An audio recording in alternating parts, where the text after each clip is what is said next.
Ես անցած անգամ պատմեցի ասկեզայից միստիկական ճանապարհին անցնելու, միստիկական աստծո ճանաչման փորձերին, որոնք դեռևս ամբողջական կոնցեպտուալ համակարգի չէին վերածվել եւ որտեղ կա որ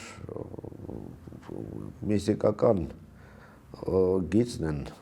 գտնում, այնտեղ էլ բնականաբար կա որ ռացիոնալ գիծն են ման գալիս։ Եվ էլի այդ ամենը բխում է ժամանակի ոգուց։ Ֆրանկ Ռոզենտալը փայլուն, իրոք գիտնական, իր գրքերից մեկում առաջակաշում իլմի որպես իսլամի հիմնական կոնցեպտուալ հիմքի, այսինքն իլմ, գիտելիք, գիտություն, այսպես թարգմանենք, հիմնական կոնցեպտուալ հիմքի նշանակությունը։ Նա սկսում է նախաիսլամական ժամանակաշրջանից, երբ որ իլմ բառը հանում է սեմական տարբեր լեզուներում համեմատելով այդ արմատները իրար հետ, ասում է որ նշան է, նշանակում։ Նշան, որը ցույց է տալիս ճանապարհը, կոնկրետ նշան։ Այսինքն անապատում ամենակարևոր բանը որն է, ճանապարհ գտնել, չէ՞։ Դες մոլորվես կսատկես։ Ուրեմն այդ նշաններն են ամենակարևոր գիտելիքները, որոնք անհրաժեշտ են մարդուն։ Այդ նշանների շնորհիվ դու գտնում ես այն ճանապարհը, որով կարող ես քո գոյությունը պահպանել, հասնել տեղ։ Անգլերենում նույնն է, չէ՞։ Science, կամ ռուսերենում знак знать, հա, ասենք ճամփա գտնելը շատ կարևոր բան է։ Ու գալիս է ամբողջ տեքստը նայում է Ղուրանի եւ հաշվում է որ իլմ արմատով բառերը ամենահաճախներից մեկն են, առաջին հնգյակի մեջ են մտնում, 5-րդ կամ նույնիսկ կամ գուցե 6-րդն են, այսինքն ամենակարևոր բառերից Ռաբ, Տեր, Ալլահ, Աստված եւ այլն, այս բառերից հետո է անմիջապես գալի։ Եվ ասում եմ որ չափազանց կարևոր նշանակություն ունի հասարակության ստեղծման համար եւ այդ դարաշրջանի ոգին հասկանալու համար, որպեսզի մենք ընդունենք, որ հիմնական կոնցեպցիան այդ ժամանակաշրջանի իսլամի հենց իլմն է, գիտելիքն է։ Անշուշտ մարդը համեստորեն ասում է, որ սա հիպոթեզ է, այսինքն սա ես չեմ կարող պատասել, հա, բայց հիպոթեզ է, որը իրավունք ունի գոյության։ Ընդունենք որպես հիպոթեզ, բայց մի բանի վրա էլ ուշադրություն դարձնենք։ Ալլահը չի սիրում, որ կասկածում են։ Ասում է իսկ դու եթե կանգնած ես կասկածալների մեջ, ապա քեզ պատիժ կհասնի։ Այսինքն ինչ որ ես իմ մարգարեի միջոցով քեզ ասում եմ դու ո՞նց ես կասկածում դրա վրա, հա, այսինքն դու կասկածես, հա, եւ հետո էլի ինչ որ բաներ են ասվում, որ Ալլահը ամենաճիշտը գիտի։ Այսինքն քո իմացածը, հա, քո իլմը չկա, գոյություն չունի, իլմը միայն Ալլահինն է, հա։ Հա, բայց կյանքը զարգանում է, ինչ որ մի խելագար, ինչ որ մի մեղք է գործել, կամ ինչ որ մի երեխա պատահական, ինչ որ մի վնաս է հասցրել։ Հիմա այս խելագարը պիտի պատժվի, կամ այս երեխան պիտի պատժվի իր արածի համար։ Չէ որ Ալլահն է, որը խոստացել է, ասել է, որ յուրաքանչյուր գործողությանդ համար հատուցում, սա ես ցիտում եմ Ղուրանից այա։ Եթե ամեն ինչ գրված է, այն ամենաբացարձակ գրքում, որտեղ ամեն ինչ գրված է, ապա միթե այդքան անգթասիրտ է, մենք ասում ենք, չէ, Ռահման, Ռահիմ, այսինքն բարեգութ եւ գթասիր, որ թույլ է տալիս, որ բռնաբարություն լինի, որ խաբեություն լինի, որ սպանություն լինի, այս կտրուկ հակասությունն է։ Եվ այս հարցերի պիտի պատասխանես։ Մեկ էլ մի հատ էլի շատ կարևոր հարց կա, դե ասեցի արդեն, որ կյանք զարգանում է, մեր նախորդ սերվիսներում անընդհատ այս կրկնել եմ, որ բարդանում է, հարաբերություններն են շատ բազմատիպ դառնում, շատ բարդ դառնում, կառավարման համակարգն է փոփոխվում, առաջվա նման չէ, էլի որ ամեն մեկը ցեղում գիտեր այսպես շրջապատույց իր ապրելակերպը, հա, երբ է յայլա գնում, երբ է յայլայից գալի, երբ է քնում, երբ է արթնանում, ամեն ինչ գիտի։ Հիմա բարդացել է, հիմա այդպես պարզ չի։ Եվ նաև պարզ չի մի շատ կարևոր բան, այդ բարդ բաները ես ոնց լուծեմ։ Չէ որ Ղուրանը Աստծո խոսքն է, ուրեմն ես փոխելու կամ մեկնաբանելու իրավունք ունեմ, հա, մեկնաբանելու իրավունք ոնց որ թե ունեմ, բայց միայն բացատրելու համար են պարզ իմաստները, որոնք կան մարգարեի խոսքով էլ գալիս են, հասնում են, բայց ուրիշ, որ այստեղ շատ կարևոր բան է, մարդիկ այնուամենայնիվ շատ նեղ վիճակից դուրս գալու լուրջ ունակություններ ունեն, բայց ասում եմ մենք արդեն այդ մի գործը արել ենք, մենք միջամտել ենք, չէ՞, ոնց ենք միջամտել։ Միջամտել ենք մի շատ պարզ ձևով, մենք գրի ենք արել, չէ՞։ Այդ Ղուրանը, այդ այաները, որ Ալլահը տվել է մարգարեին, դրանք գրավոր չէին ախր, դրանք բանավոր էին։ Հիմա մենք որպեսզի չկորցնենք այդ ամբողջ աստվածային իմաստությունը, գրի ենք արել, հետո էլ փոխել ենք, հետո էլ տեղավորել ենք, հա, այսինքն ոնց ենք այս այան ստեղ ենք դրել, են այան ընդեղ ենք դրել, Ղուրանի սուրաները սկզբից ուրեմն Ֆաթիհան է, բացողն է, հետո ամենամեծ սուրան է, հետո մի քիչ ավելի փոքրը, ու այդպես դեպի ամենափոքրը, ժամանակ առ ժամանակ էլ խախտել ենք այդ կառուցվածքը, որովհետև մեկ ավելի փոքրը ավելի մեծից առաջ է անգնում։ Ամեն տեղ պիտի լինի Բիսմիլլահ ռահման ռահիմ, բոլոր սուրաները այդպես պիտի սկսվեն, բայց դու արի ու տես, որ այս ինչ սուրան, այնտեղ երկու սուրա իրարից անջատված են, դրանով չի սկսում, հա, չկա, այսինքն մենք միջամտել ենք, իսկ եթե միջամտել ենք, ու հիմա սրա վրա ես մի հատ վերջակետ տնեմ, ու գամ նրան, թե այդ հարցերի պատասխանողները ովքեր էին։ Մեր նախորդ զրույցներից մեկի ժամանակ, երբ որ Ալի ու Մուավիայի պատերազմի մասին էի խոսում, ես հիշատակեցի մեղք հասկացության շուրջ ծագած խնդիրները։ Մեղք հասկացությունը իսլամում նույնը չի, ինչ որ քրիստոնեության մեջ է։ Այդ օձի, խնձորի, Եվայի պատմություն չկա, այսինքն չկա նախնական, հա, ի սկզբանե մեղքը, որը մարդուն հատուկ է, այսինքն նրա մեղավոր բնությունը չկա իսլամի մեջ։ Այստեղից նաև ապաշխարանքի գաղափարն է որոշակիորեն տարբերվում, ով պիտի ապաշխարի, այդ նախնական մեղքը չկա, պիտի ապաշխարի միայն այն, ով անհավատ է, հավատացիր վերջ, ապաշխարելու բան չունես, իրոք չունես, չէ որ կան պարտադիր բաներ, ֆարդ կոչվածը, որ դու պիտի անես, և եթե չես անում, ուրեմն դա մեղք կա, եթե չես հավատում այն հիմնական սկզբունքներին, որոնց մասին ես խոսել եմ արդեն, ուրեմն դա մեղք կա, իսկ եթե դա մեղք կա, խարիջիները ասում են, ուրեմն մեղք գործածը արդեն մուսուլման չի։ Իրեն պիտի մեղադրես անհավատության մեջ ու արդեն հաշիվը փակես։ Հետո եկան մուրջիները, էղջա, այսինքն հետաձգել, որոնք ասին, մենք ով ենք, որ ասենք, սա մեղավոր է, մեղավոր չի, մենք չգիտենք, չէ, Ալլահն էլ ասել է, մի կասկածեք։ Այսինքն,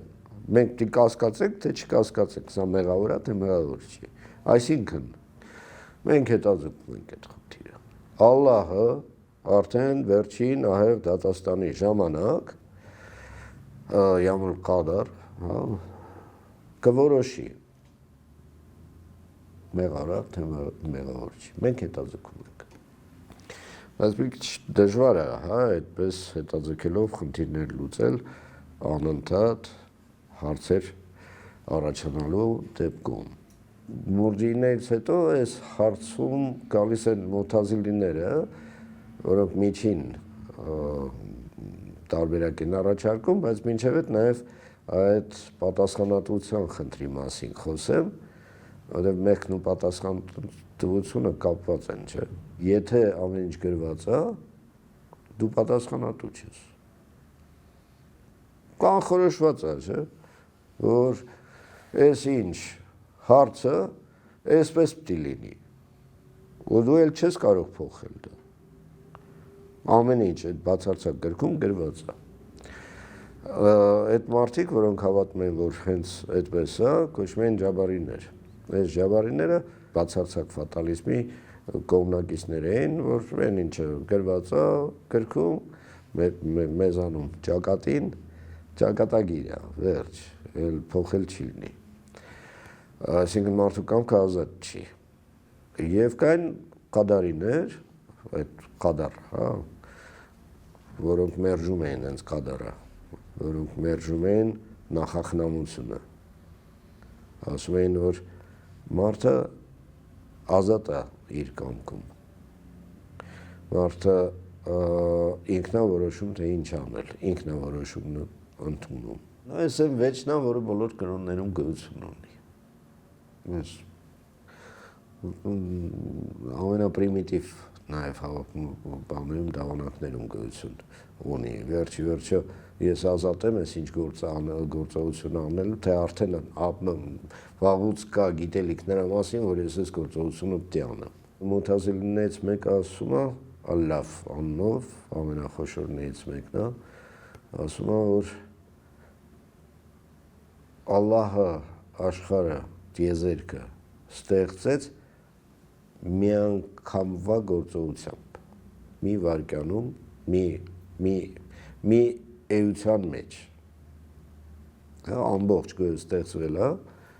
մի անգամվա գործողությամբ։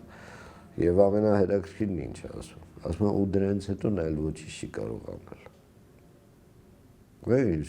զարմանալի խիզախ գաղափար է։ Ու սրա մեջ էլ պետք չի կասկածել։ Եթե մարդը Ալլահ որոշել է ժամանակին, հակասություն կա հեսա կտեսնեք, որ այս մարդը մահանալու է 85 տարեկանում, նա էլ չի կարող փոխել, ճակատագիրը այնուամենայնիվ ուժեղ է։ Բայց մինչև այդ վերջին կետը, ասում է նա լրիվ ազատ է իր բոլոր գործողությունների մեջ։ Այսինքն մենակ ծնվելն է նախախնամությամբ կանխորոշված ու միայն մեռնելն է նախախնամությամբ ու կանխորոշված։ Իսկ դրա ընթացքում ինչ է լինելու այդ ամբողջ այդ տարիների ծնվելուց մինչև մահը ընկած տարիների ընթացքում ինչ է լինելու, այդ արդեն պարզ չի։ Հարցերը շատ էին ու պատասխանները շատ էին։ Ու պատասխանները շատ տարբեր էին, բայց հիմնական պատասխանը այնուամենայնիվ գալիս էր այդ ավանդապատումների, ավանդությունից,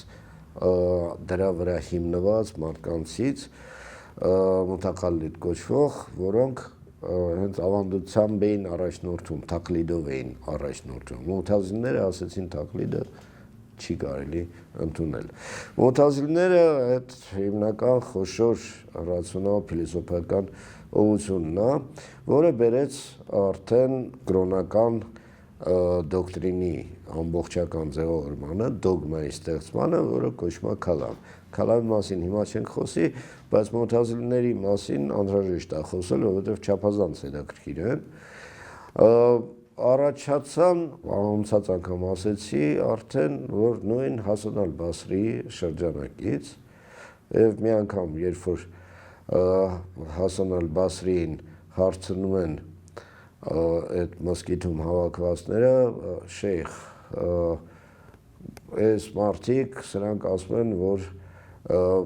մեղքը գործողը պիտի անմիջապես պատժվի, իսկ նրանք էլ ասում են, մուրջիններն էլ ասում են, որ չէ, մեղքը գործողի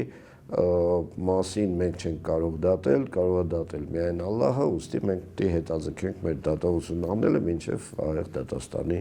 օրը։ Իսկ դու ինչ ես կարծում։ Եվ այս պահին իր հալկայի, իր շրջանակի մարդկանցից մեկը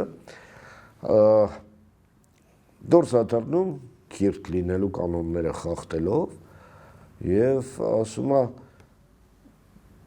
ճշմարտությունը այդ երկու եզրակացությունների միջև է մանզիլա բեյնալ մանզիլաթեյն երկու իջևանների միջև իջևան է ոչ այնա ինչ որ բաների համար հիմա պիտի պատժվի ինչ որ բաների համար հետո պիտի հետաձգվի ու միանգամից գլխին թափում են այդ մոսկիթում եղած մարդիկ նա շրջանակից դուրս է գալի Հասան Ալ-Բասրիի եւ սկսում է հարցերին պատասխանել, որովհետեւ հետաքրքրում են այդ իր գաղափարով, սկսում է բացատրել ինչ է այդ կարծիքին եկել եւ Հասանը ասում է Վասիլ աթեզելա Վասիլը անջատվեց, հեռացավ, մեկուսացավ։ Այստեղից մոթազիլիզմ բառն է գալի, մոթազիլ, որի հիմնական սկզբունքները հետևյալն են։ Առաջնայինը ակլը, ակլ բանականություն, մարդու բանականություն, որի միջոցով անհրաժեշտ է ճանաչել Ալլահին, ոչ թե հնարավոր է, այլ անհրաժեշտ է ճանաչել Ալլահին։ Ալլահի հիմնական որակը նրա արդարությունն է, ադլ, այսինքն նա խոսք է տվել արդար հատուցում, այսինքն նա պիտի հատուցի և չար արարքների և բարի արարքների համար, սա եզրակացության է բերում ալ-վադ ու ալ-վաիդ, այսինքն խոստացվածը և հատուցվողը, այսպես կարելի ասել, հանցագործության համար պատիժ պիտի լինի։ Ալլահը արդար է և ունի ևս երկու ատրիբուտ, այսինքն հատկություն, դա իր գիտելիքն է, որը բացարձակ է, և դա իր կամքն է, որը էլի բացարձակ է։ Որևէ այլ ատրիբուտ սիֆա, հատկություն, Ալլահը չունի, այսինքն նա մենք պատկերացնում ենք, որովհետև Ղուրանում գրված է, որ նա տեսնում է, նա նայում է, նա լսում է, նա բռնում է, նա նստեց, նա կանգնեց, այսինքն մենք նմանացնում ենք մեզ, Ալլահը մարդ չի, և որևէ մարդկային հատկություն վերագրել Ալլահին չի կարելի, դա բացարձակապես անթույլատրելի է և դա բերում է անհավատության նաև, որովհետև շղթում է մի կարևորագույն սկզբունք, հիմք, որը և հենց իսլամն է, թավհիդ, այսինքն մի աստվածություն, Աստված բազմակիչ է, դիտող, վազող, լսող և ինքը բազմակիության մեջ չի, ինքը բացարձակ է, միակն է և միասնական է, այսինքն որևէ հատկություն նրան էլ չի կարելի վերագրել։ Բացի դրանից ճանաչելիության խնդիրը իրենք լուծում են հետևյալ կերպ, եթե դու վստահ ես, որ դու գիտես տվյալ օբյեկտը, ապա դա քո հաստատ գիտելիքն է։ Նազար անունով մի մոթազիլի կար, որը եռամաս համակարգ ստեղծեց, որը սկսում էր դիտարկում հասկացությունից, նազարն է այդ պատճառով, նազար, այսինքն դիտարկում, նազարը նայել, այսինքն փորձով ճանաչել, հետո նազար, ակլ, այսինքն բանականություն եւ վերջինը կամ հաստատ իմացություն յaqin, ilm al-yaqin կամ վստահություն կամ ներշնչում, հա, այս երեք մասնիկներից բաղկացած ճանաչման ճանապարհն է։ Մունթազիների մասին շատ կարելի է խոսել,